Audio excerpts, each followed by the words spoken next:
Welcome to this explainer. Look, today we're pulling back the curtain on the traditional financial system. We're going to dive into the stark mathematics of how wealth is truly managed, and honestly, how it's secretly drained from everyday savers. Now, this isn't some wild conspiracy theory, it's literally just math. Our goal today is to uncover the exact same strategies that the ultra-wealthy are using right now to protect their assets. Let's get into it. So, ask yourself, is your bank account actually a vault? We're taught from childhood that depositing our cash means putting it into a highly secure, completely untouchable safe. We just picture our money sitting there waiting for us, right? But what banks tell everyday savers is completely different from the reality understood by elite investors. The absolute truth is that the banking system operates on a totally different set of rules. Welcome to what we call the deposit trap. When you hand over your cash, it's not sitting in a vault. Legally speaking, it instantly becomes an unsecured loan to the bank. That means if the bank goes under, you are just another creditor standing in line hoping to get paid back. And surprise, surprise, they aren't exactly paying you their top interest rate for the privilege of using your money. But actually, that's only half the trap. The other half? Inflation. As research from Cartwright Pension Trusts points out, inflation is not just rising prices at the grocery store, it's a covert, sharply regressive tax. When central banks print money out of thin air to buy government bonds, it expands the money supply and aggressively erodes your currency's purchasing power. It systematically targets the middle class and low-income earners because, let's face it, salaries rarely keep up. And that leads us directly to what economists call the triple squeeze. Average households are currently getting absolutely crushed from three directions simultaneously. Bar one is that inflation we just talked about. Bar two is what we call stealth tax rates. To put that into perspective, over in the UK, political leaders across the spectrum have just kept tax thresholds completely frozen. Because these thresholds aren't adjusted for inflation, rising nominal wages simply drag more and more people into higher tax brackets without them actually gaining a single drop of real purchasing power. It's a hidden tax hike. And bar three, rising debt costs. Because real wages are negative, folks are turning to credit just to survive, which is driving personal debt to absolute record highs.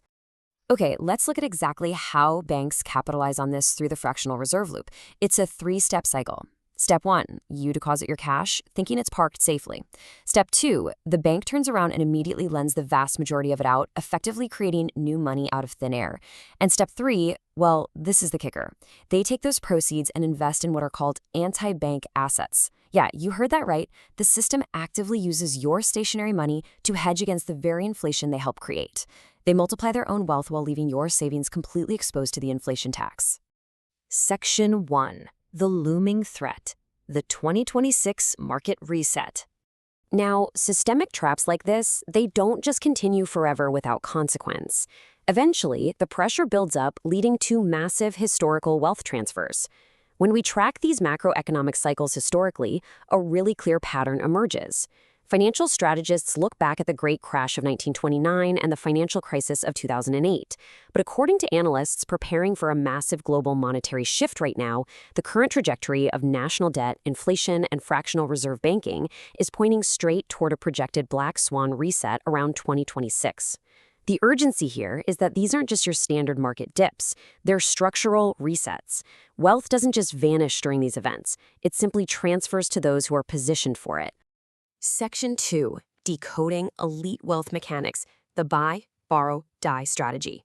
So, if a reset is coming, how do the ultra-wealthy survive and even thrive during this kind of massive market turbulence? Well, they use a highly guarded three-step framework. Step 1 is buy. The wealthy build liquid, diversified portfolios of assets intended to grow over time, like stocks and bonds.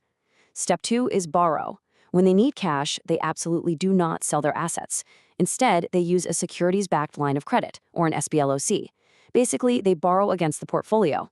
Because loan proceeds are not taxable income, they get their cash completely tax-free while their underlying assets just continue to grow. Step 3 is die. When they pass away, the assets go to their heirs with what the tax code calls a step-up in basis. This means the IRS treats those assets as if they were purchased at their current value on the day the original owner died, which effectively wipes out the capital gains taxes on an entire lifetime of growth. It's brilliant. Let's look at a concrete case study from JP Morgan to see the actual math in action. Imagine an investor needs $200,000 in cash today. Option 1 is your average investor's approach. just sell the assets. But selling triggers a massive, frustrating capital gains tax event. And honestly, much worse than that, it removes that money from the market entirely, permanently killing its compounding power. Then there's option 2, the elite approach. Borrow the $200,000 via an SB lock. You get to keep 100% of your portfolio invested, letting the entire principal quietly and cleverly continue to compound. $62,467. That is the exact amount of capital gains tax saved in this JP Morgan scenario, literally just by borrowing instead of selling.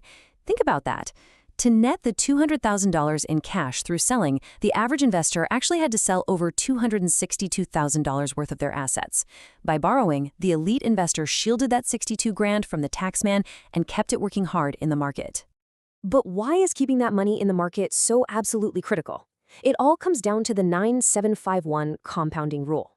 Most everyday investors fail because they just don't understand the psychology of compounding.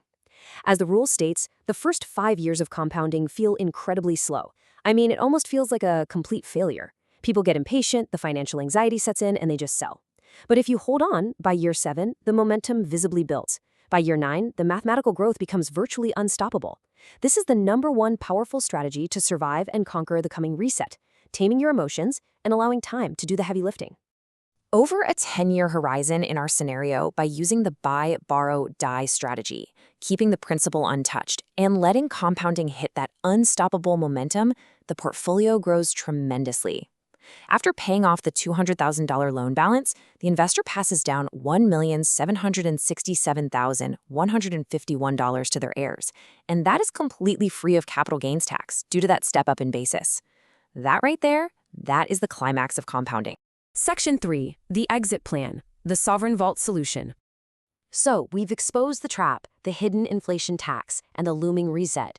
We've decoded exactly how the elites use debt and compounding to their advantage. So, what is the actionable exit plan for you?